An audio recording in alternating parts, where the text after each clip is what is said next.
What is up guys, Roan Smith. This video is totally inspired by Peter McKinnon's video on his lighting setup, and in today's video we're going to look at how I turn this into this, but only using the stuff that's laying around your house.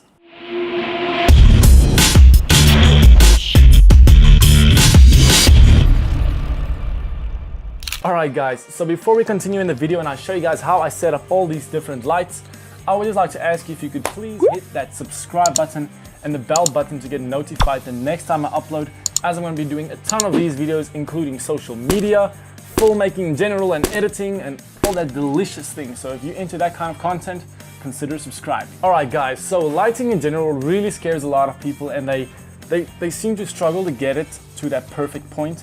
But let me tell you guys, quality lighting is the key to quality content. Whether you're posting videos or photos, having perfect lighting is going to change your game dramatically. And no, you don't need to break the bank.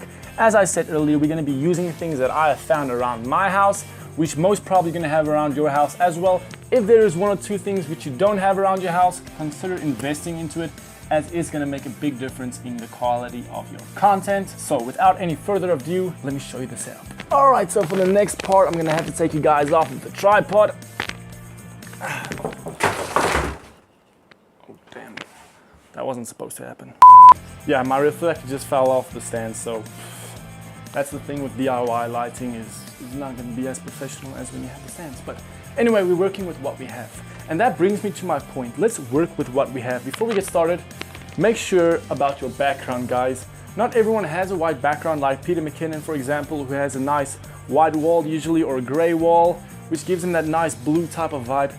Like me, I have this orange, really ugly wood type of color, but you can use that to your advantage and just get a different feel for the video. So make sure you work with what you have. Alright guys, so just keep in mind that while I'm shooting this video, the lighting is not going to be perfect because I'm moving around and the lighting is not following me. So our first piece of equipment is going to be a bedroom lamp or a bed lamp.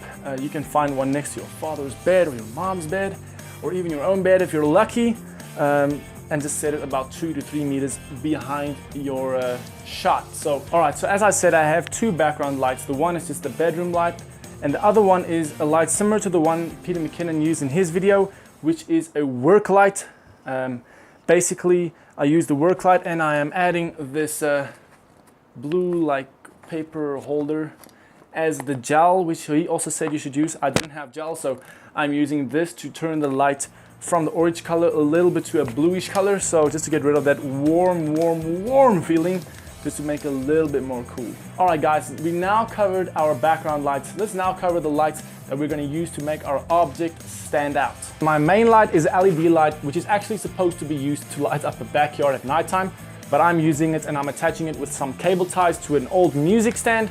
I'm sure you'll be able to pick up a music stand from a pawn shop or just a second-hand shop or anything like that. Or you can even just cable tie it to something like I did. The next big part of your lighting setup is going to be a reflector. Now you can make a super cheap one just out of white paper and sellotaping them together. And then you can put it up against the wall or you can stick it onto something. I sticked it onto an old board or something that was supposed to be in a car, or I'm not even sure exactly, but it's working perfectly. And then I set it up on some egg crates, well, egg cartons, just to lift it up about the height of my face. And then of course I would put my big light very close to my reflector to get a nice soft light on my face. Guys, another light that I use is a ring light. It's not necessary, but it does give a nice effect to your eye. As you guys can see right here, I have this nice, let me just move closer to it. I have this nice circular type of shape in my pupil, and this just makes your eyes more attractive, if I can say it like that, but it's not necessary, and it is quite costly to buy one. So if you want to get one, I would recommend you do it yourself like I did. That is actually a DIY project I did. If you guys want me to do a video where I explain how I built it, I will gladly do so. And then the last light, but definitely not the least, it's a nice soft light coming from my computer right here. As you guys can, oh, that's Peter McKinnon. Damn.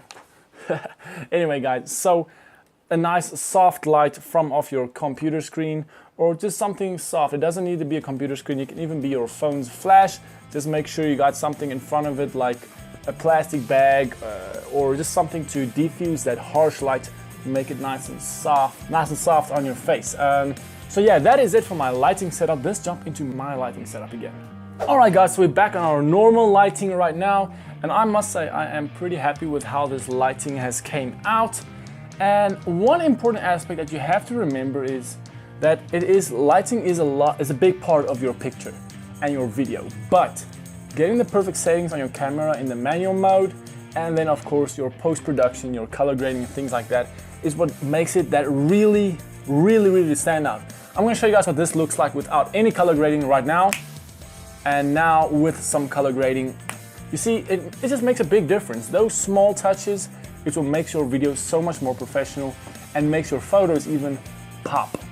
If you guys have enjoyed this video, please be sure to hit that like button. It will help my post rank up to YouTube so a lot more people can see it. And it would just mean a lot. My channel is really small right now, and I would love to grow and be able to do this full time for you guys. So if you guys want to make that happen for me, hit the like button, hit the subscribe button, and comment what you guys thought about this video. And before we go on, go to the comment section and let me know what camera you are using and why you chose that camera. Alright guys, thanks a lot for watching. I'll see you guys in the next video. Stay tuned.